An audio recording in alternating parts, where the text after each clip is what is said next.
Before we begin, there's something I think I should be honest about. This video, the voice you're hearing, that's generated with AI. But everything else, the writing, the drawing, the editing, that's all me. All right, let's start.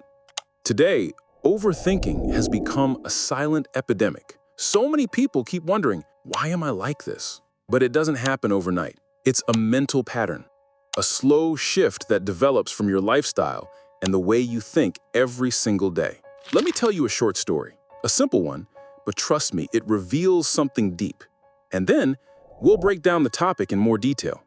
There was a soap manufacturing company. One day, they accidentally shipped a box with no soap inside. A customer opened the box and boom, nothing. No soap. They complained. The story hit the media. It became a huge embarrassment for the company. So the company called an emergency meeting and said, "We need a solution. This can't happen again." One of the engineers suggested, "What if we install an X-ray machine at the end of the assembly line? We'll add a high-resolution screen and hire an operator to scan every box." The management liked it.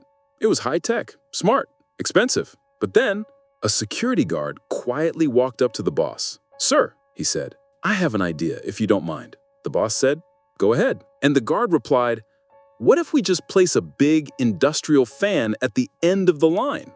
If a box is empty, it'll be light and the wind will blow it off the belt. If it has soap inside, it'll stay and move forward." The boss laughed at first, but then he thought, why not? So they installed the fan, and guess what? Problem solved. Not every solution has to be expensive. Not everything needs to be complex. Sometimes, the answer is incredibly simple. Real wisdom, it can come from anywhere. You don't need to overthink everything. You just need to think clearly. So now, let's go deeper. Why are so many people struggling with overthinking today? Number one, information overload. In the past, people had limited sources of information. Newspapers, the radio, maybe a single TV channel. Today, you're carrying the whole internet in your pocket. Thousands of opinions, facts, notifications, endless updates. We overthink even the smallest decisions. Choosing a shirt? It's not just 2 or 3 options anymore. Now it's 20 websites, 200 reviews. And your brain is stuck thinking, what if I pick the wrong one? What will people say? Social media has created a world where everyone wants to appear perfect. Every post, every reply, every comment, we're constantly second-guessing ourselves. What if they misunderstand? What if they laugh? What if I mess up? This fear paralyzes decision-making. It plants doubt in everything. Then comes over-expectation from ourselves. Everyone wants to be successful, unique, balanced. Career, relationships, family, friends, personal growth. We want it all, and we want it now. But too many expectations overload the mind. We start thinking, if only I had done that. Maybe I should have tried this instead. This constant self-analysis, that's also overthinking. And here's something people forget. Your mind needs rest too. We're good at taking physical breaks, but mental rest, we ignore it. In your free time, what do? You grab your phone, you binge a show, you scroll, you text. But silence, stillness, mindfulness, we avoid those. And when your mind doesn't get rest, it keeps playing the same unresolved thoughts over and over again. So many of us fall into the trap of overthinking, comparison. We've built a culture around comparing ourselves to others. What are people around us doing? Who's got the better job? Who earns more? Whose relationship looks perfect on social media? Watching all this, people begin to feel dissatisfied with their own life, their own decisions. Did I choose the wrong career? Did I marry the wrong person? Should I have worked harder? These doubts, they feed the fire of overthinking. Then there are the emotions we've buried: anger, sadness, guilt, regret. They stay inside us, unprocessed. We don't express them. We don't let them go. So when you're alone and the world gets quiet, Those emotions start crawling back in. Was I wrong? Why did I hurt them? Should I have said something else? That internal conflict, it intensifies overthinking. Fear of the future. Another major trigger is uncertainty about the future. We live in a fast-paced world. Nothing feels predictable anymore. Jobs, health, relationships, the economy, everything feels fragile. And your brain? It starts imagining the worst-case scenarios. You plan and plan. But more than planning, you're guessing, trying to control what hasn't even happened yet. This kind of thinking doesn't reduce stress, it increases anxiety. And overthinking? It's not just a bad habit, it's a mental response, a reflection of how our modern lives, our constant digital exposure, and our emotional suppression collide. But here's the truth. You can take back control with awareness, with conscious effort, with clarity. Once you start understanding why your mind is spiraling, you'll start learning how to break the pattern. Mindfulness, clear communication, practical thinking. These are real tools, and they can help you manage overthinking. How do you actually stop this mental spiral? How do you stop replaying the same thought over and over and over again? How do you stop overanalyzing every outcome until you're exhausted? Let's walk through it, step by step. Step 1. Understand the difference between thinking and overthinking. Thinking is normal, healthy, necessary.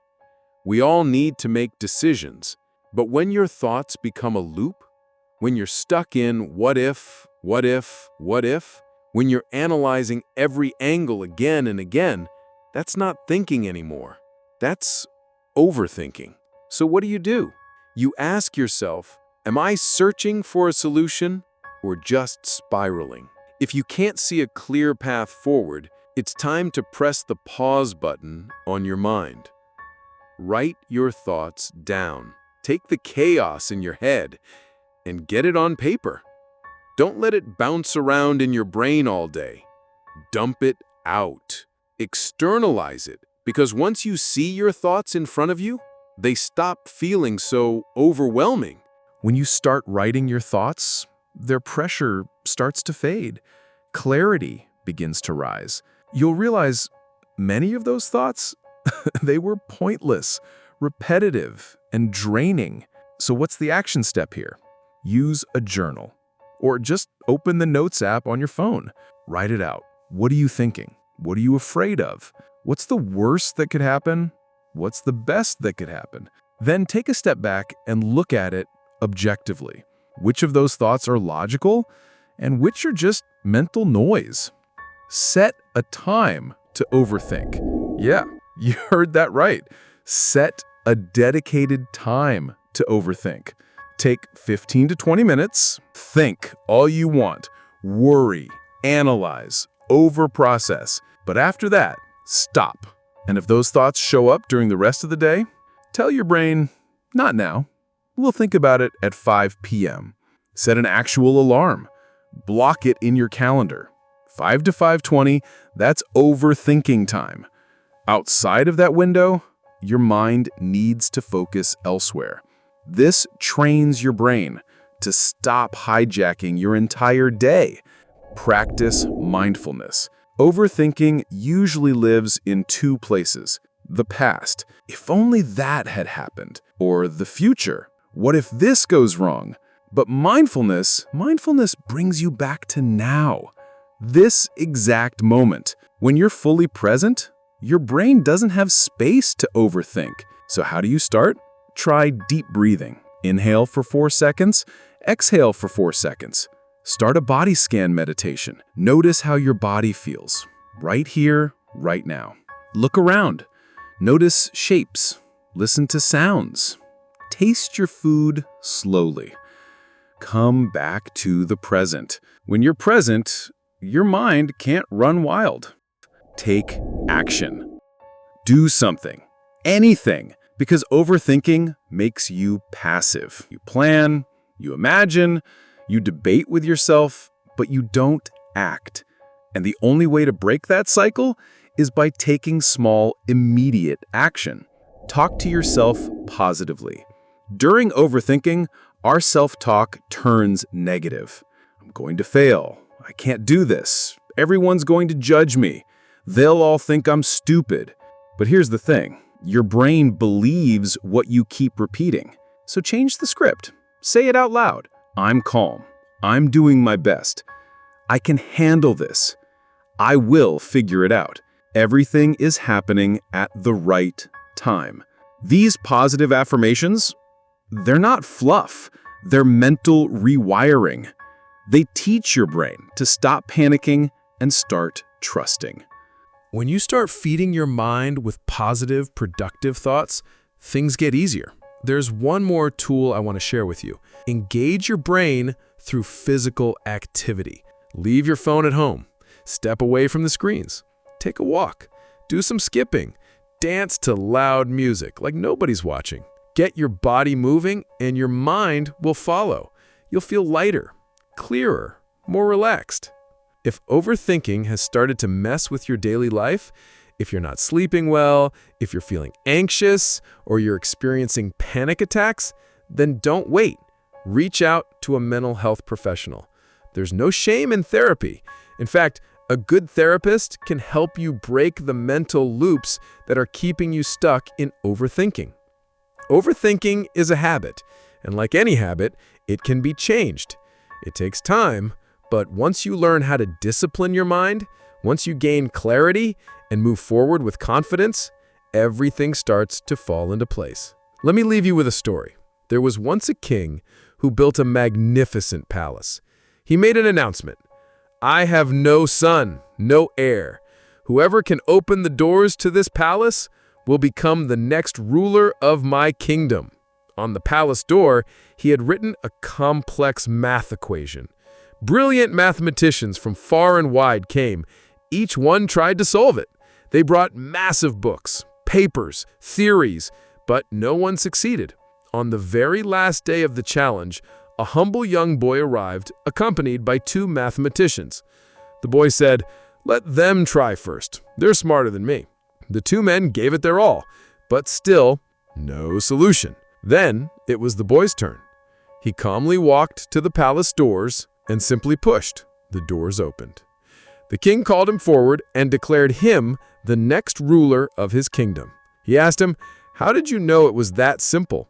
The boy replied, "I kept wondering, what if this whole equation was just there to confuse us? Maybe there was no real equation at all." You see, sometimes the problems we think are huge don't even exist.